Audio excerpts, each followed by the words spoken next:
Hey guys, welcome back to the Unfiltered Gamer board game review. Today's game up on the tabletop is called Jungle Joust by IDW Games. Jungle Joust is 2 to 6 players, takes about 30 to 45 minutes, and it's for ages 12 and up. In Jungle Joust, you're going to be a patron at a jousting tournament.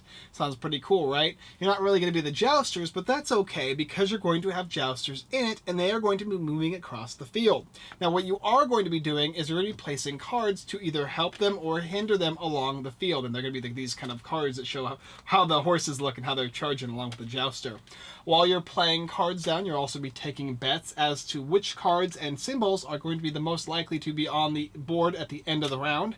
And how does the round end? Well, as soon as both knights go ahead and get right next to each other to just be about to strike, the round will end, and then you're going to tally up score based on what cards were placed, what the symbols look like, and which ones of these guys you got. If you got this knight symbol, the red one here, it says this guy is going to win, and if he does win, you get 3 coins. If he loses, you lose a coin, and so on and so forth. That aspect. You're also trying to combine symbols that are going to give you special effects that you're playing as the knights move across, and you want your knight to succeed. In some variants of the game, you're going to have the knight where he's actually known. For a 2-player game, you'll be the red knight, and your opponent would be the black. But in a 6-player game, that's where it gets interesting, and you're going to have this symbol here, which shows you based on which side you're betting on, as well as what knight you're actually supposed to be rooting for, which is the black one for this one, but there's different ones depending on the different number of players, and they're hidden as well. Very interesting.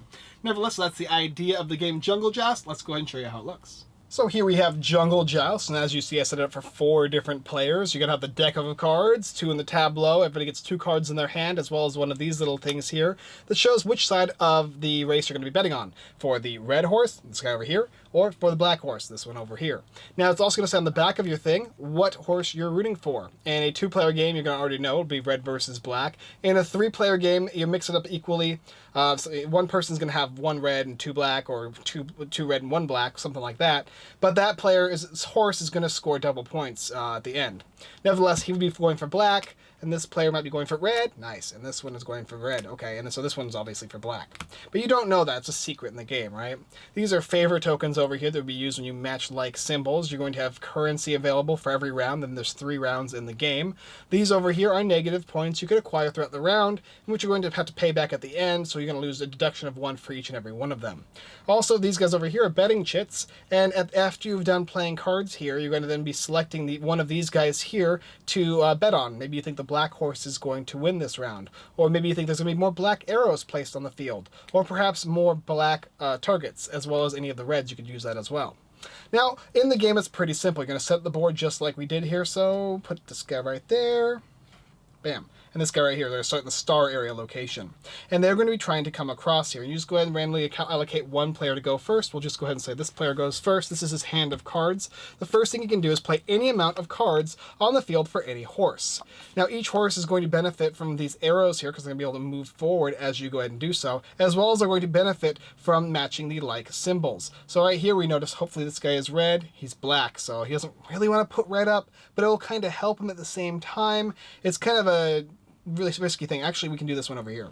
So he maybe places these 2 cards here.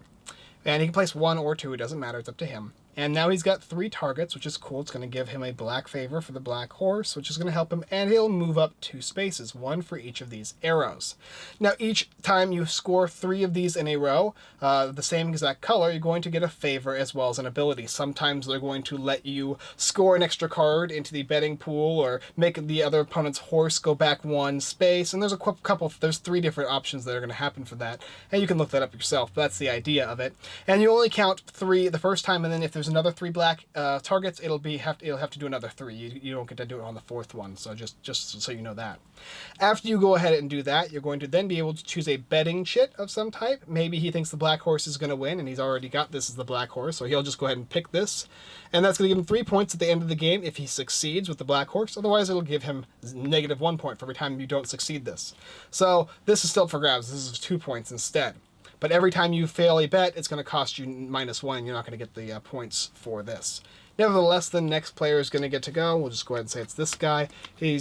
Oh, also, not to mention, sorry, I forgot. We're not done. Not done at all. After you go and choose one of these chits here, you can then place any cards you want on either side of this. Now, for instance, we'll just use the tableau so you can get a good idea. Let's say he wants the black horse to win and he's got these two cards instead of playing those. He would be able to put, maybe he put this one here, face down. He has 3 black symbols there, which means 3 points towards black at the end of the game. If this is the only card that he plays face down here, then he'd get 3 points if black won. If black didn't win and red won, he would lose 3 points. So you have to be careful which ones you want to pick. If you went ahead and put one on each side or whatever, it's going to equate to the number of that color. So for instance, red over here would only be 1 point for red, whereas over here would be 3 points for black. And this one's 2 points for black, 1 point for red. Sometimes you might want to pick both spaces because then you can equal them out, or maybe you think one horse is going to win over the other, and so you can kind of change your bets as the game goes on. Nevertheless, he doesn't have any cards, so he can't do anything like that. The last thing you can do is choose 1 card here from the tableau, or take 2 from the deck. Most of the time, you're probably going to want to take 2 from the deck because it gives you more cards. And you'll look at them. Nice scores. And you'll keep that to the side there because you're going to be using this as the betting area. Next player is now going to go, after that is all done, and simply choose his spaces here again. Okay, so you got 2 shields that are black there, but he is red, so he probably doesn't want to do that. Maybe he wants to move the red character, and he happens to have 2 of these targets again. He'd place them over here for red, and he's going to move up red 2 spaces. And that's going to give him favor for red. And he's going to do the ability of whatever the accuracy ability is. Okay, so now he has played his 2 cards here, and we're going to move on to the next phase, which is choosing one of these. He's going to choose this accuracy one, which states that the red rider is going to have the most accuracy at the end of the game. And at the end of the game, you're going to be scoring points based on the color here for your rider. So if you have one of these symbols here on your red rider, it's going to be 2 points. If you have a black symbol on this side, it's going to be 1 point. So hopefully this rider is going to have more points in accuracy at the end here. Otherwise, he's going to lose that point. Next player, sorry, not next player. Now he's going to go ahead and draw his 2 cards, and because he can't play anything here, and then the next player will go. He'll look at his hand. Ooh, he's got a bunch of red stuff, but he's black. Well, that's dangerous.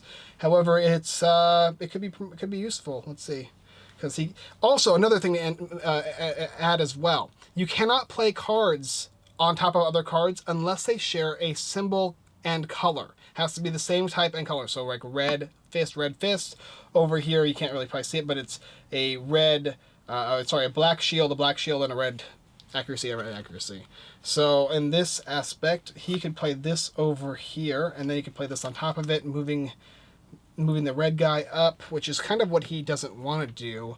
He can also place this here, I suppose. So that is going to move this guy up too. It's also got that 3 fists there, which is going to give this guy 1 of these points here, and this fist here actually I think moves this guy back and you lose this piece here. They all do different things. Nevertheless though, he'll do that. Actually he'll keep this card, but he's got his 3 here, and that's going to give him his points there, but he can actually use this card, and he's black. See, the thing is with this, he placed this on the black side, he'll get no points even though he's rooting for the black to win. And if he picks the red side, he doesn't want the red to win, so it's kind of a pickle. So I guess he is going to leave that there, but he could have kept that if he wanted to. Maybe we'll use it later. Who knows? So we got 4 of these fists here for the black, and 2 over there. What does he want? He also wants the black guy to win, so he'll take that. At the end of the game, turn again, he'll maybe take this card. This is what he wants. And a new card will flip over, and it'll keep going like that. And eventually, the game is going to come to a close when one of the riders touches in line with another one of the riders. And it could be in any area of the board. After that happens, the round is going to end, and then you're going to score points based on the number of favor on each side for the allocated color. So black would get 2 for each of these and 1 for each of these, and red would get 2 for these and 1 for any black ones on this side. You're also going to score points for all of these. For each one you get correct, you're going to score the total amount, and if you get any wrong, you're going to lose the total amount. And then for each side of here, if you score points, like maybe you're rooting for black here, and you've got 4 symbols that are all black, or 3 symbols that are black and nothing here, you would score 3 points, and you would deduct any that you would have put on this side. After that, there's a couple of little scoring things, but after that you go ahead and start the round over again. Everybody gets their cards once more, and the game progresses to the 2nd round of play, and then finally the 3rd round of play. And after that, whoever has the most amount of currency wins. All right, so now a couple of caveats. The first thing is they're actually not horses, they're actually rhinos. That's why it's called Jungle Joust. So you're not actually jousting with horses, but, you know, same difference kind of thing. Also remember, too, when you're going to go ahead and place a card down, you have to place a card that matches a symbol what the card is going to be placed, it's going to be placed on. So, like I said, for instance, this card here and this card here, when you place them on top of each other, they share at least one symbol, which this one in fact shares two. It has a black shield and a red accuracy on each. If they didn't share a symbol, you couldn't play that card. And if at the beginning of your turn you can't at least play one, because you always have to at least play one if you can. If you can't, you reveal your hand and then continue your turn as normal. It means you won't be able to affect the field, which in some cases that does happen, but is very rare. Another thing to note too is remember that after every 3 symbols you're going to add the favor, and the favor is going to benefit based on color on the rider. So a red favor is going to be better on a red rider for points in the game, but you're also going to want to have the red rider as that secret face down card or token, so it's going to give you more points in the game. If it's black like this one is, then you want to have the black rider with the most amount of favor, especially with black favor at the end, because you're going to score bonus points for that. Not only that, but after the riders clash at some point, if the black rider, let's say, is across the field farther, after there's a little line on the board in the middle, for each space that the rider has passed, he's going to score an additional point. So getting farther throughout the board is a better thing to do. And if you can do that with your rider, you want to do that. Helping your opponent's horse is sometimes, or not horse, rhino, is sometimes going to be beneficial, but not always, and you have to really be based on that circumstantial aspect. You don't really use the -1s all that much, maybe in a bigger multiplayer game, but unfortunately we never played the 6-player or 5-player, we played 4, so maybe that would have some effect in that, but in this scenario, not so much. Alright, let me tell you what I think about it. Okay, so Jungle Joust by IDW. What do I think about it? Well, first of all, Jungle Joust is a super awesome looking game. I was so impressed. I mean, I just love putting these little guys together, the little jousting rhinos. And I was like, this is going to be a betting game of some sort because you got 6 players. I didn't know much about it, but I just love the aspect of coming with different little fences, things that they didn't have to do, and they did it. Just because it was going to make the game that much more flashy and entertaining.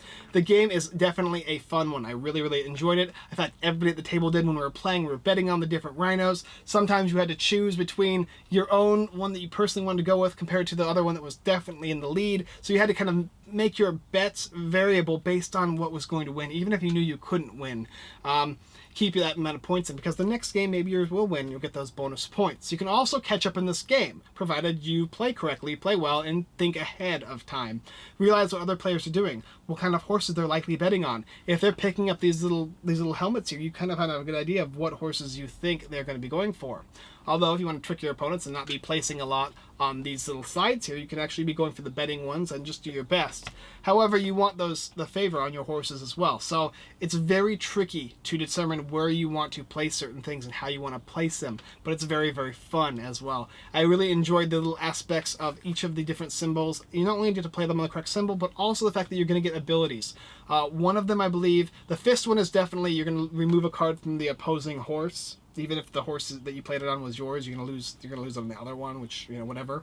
But they would lose that and they have to go back one, which can be pretty detrimental. The accuracy, I think, is to draw a card from the deck, and then I think the shield one is to score on either side. I might be mixing that up, but that's the idea. You get a free card to score. But they're cool and they work really well. And sometimes it's going to make you want to put a card on the other horse just so you can get that ability, because that can be beneficial for you later in the game, where it might only cost you a point for placing another horse. Make it very interesting, and I think it's best past 2 players, even 3. I think 4 is a sweet spot, and perhaps even 6. I didn't play it at 6, but I feel that it'd probably be good at that level of game too. You can kind of get a sense of these kind of betting games, how they feel. Definitely even number of players is more fun. But when you have odd number of players with the less likely to have a person playing for a different horse, that horse does get a double bonus, so it kind of does make up for it.